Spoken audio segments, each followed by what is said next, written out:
The host president of the Republic of Mexico, His Excellency Nieto, Your Excellencies, heads of states and government present, Your Royal Highnesses present, Honorable Vice Presidents, Honorable Ministers, heads of intergovernmental and other organizations, distinguished delegates, ladies and gentlemen, I'm delighted today to be able to address this gathering, being the fifth session of the Global Platform for Disaster Risk Reduction. It is important to note that this is the first global platform following the adoption of the Sendai Framework for Disaster Risk Reduction, which was held in Japan in March 2015. This year's platform provides an opportunity for us to take stock of what we have done since Sendai. I wish to thank the Mexican government for hosting this very important gathering and for the warm reception accorded to me and my delegation since our arrival in the city of Cancun. I'm equally grateful that I've been accorded this opportunity to deliver an official statement on behalf of my government during this Leaders Forum.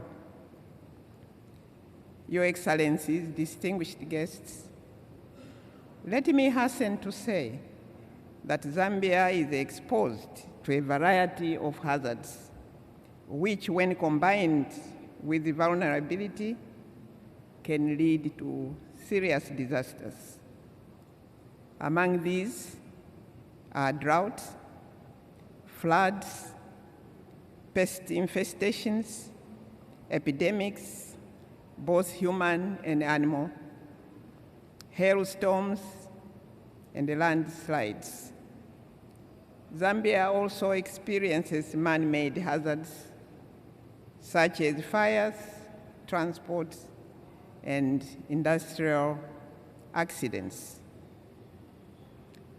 Also of significance is the increase in transboundary risks that are being progressively exacerbated by issues such as population growth, ecosystem degradation, and unplanned urbanization.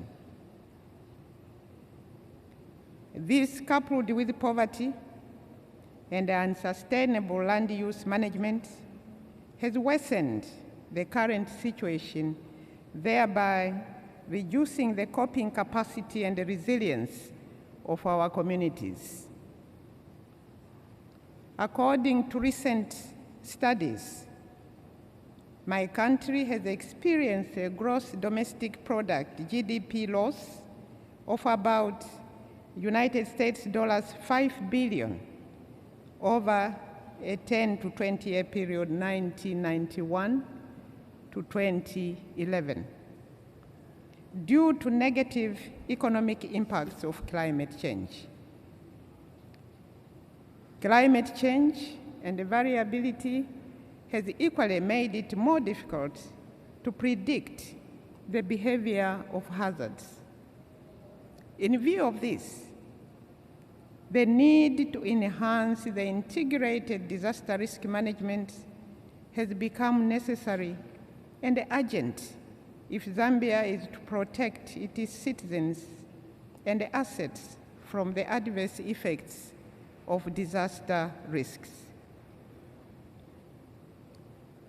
Since the adoption of the Sendai Framework, my government, in collaboration with both internal and external stakeholders, is in the process of domesticating the Sendai Framework by way of developing the National Disaster Risk Management Framework, which draws its strength from the following documents.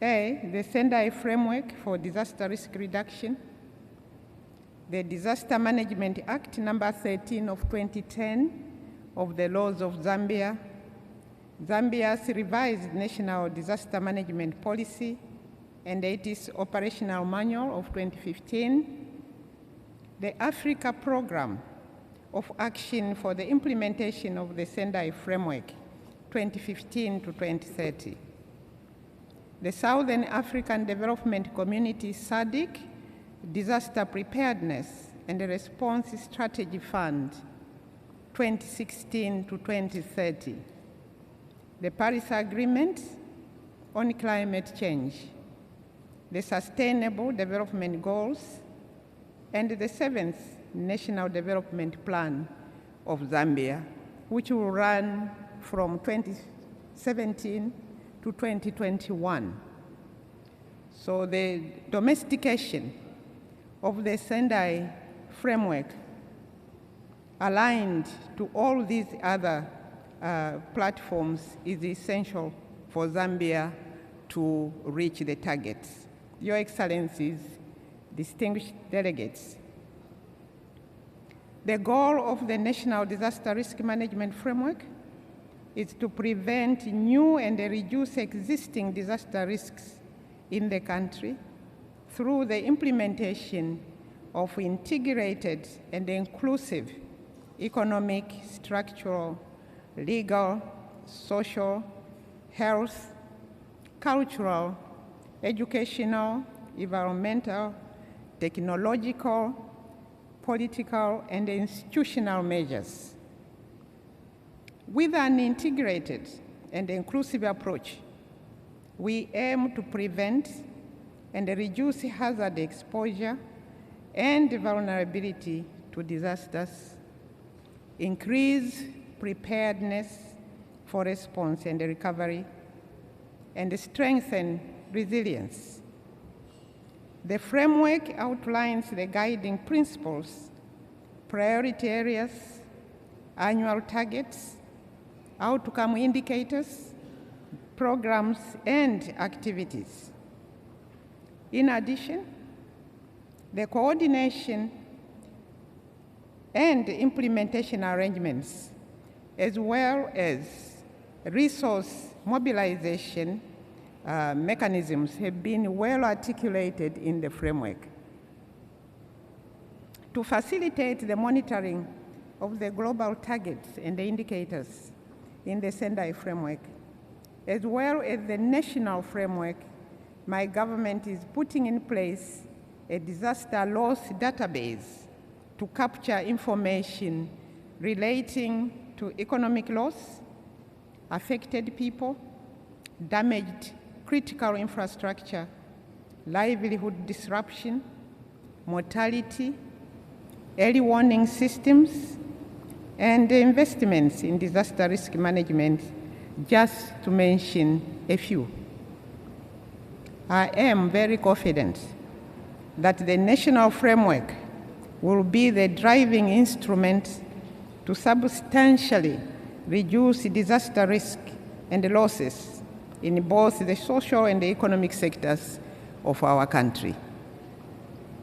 Your Excellencies, distinguished delegates, in conclusion, I would like to inform this gathering that my government, in consultation with all relevant stakeholders, is currently finalizing the drafting of the National Disaster Risk Management Framework.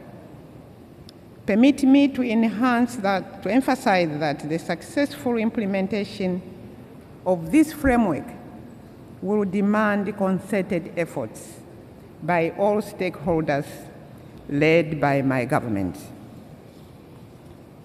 I'm positive that this joint approach will considerably reduce the amount of resources being spent on disaster response and recovery operations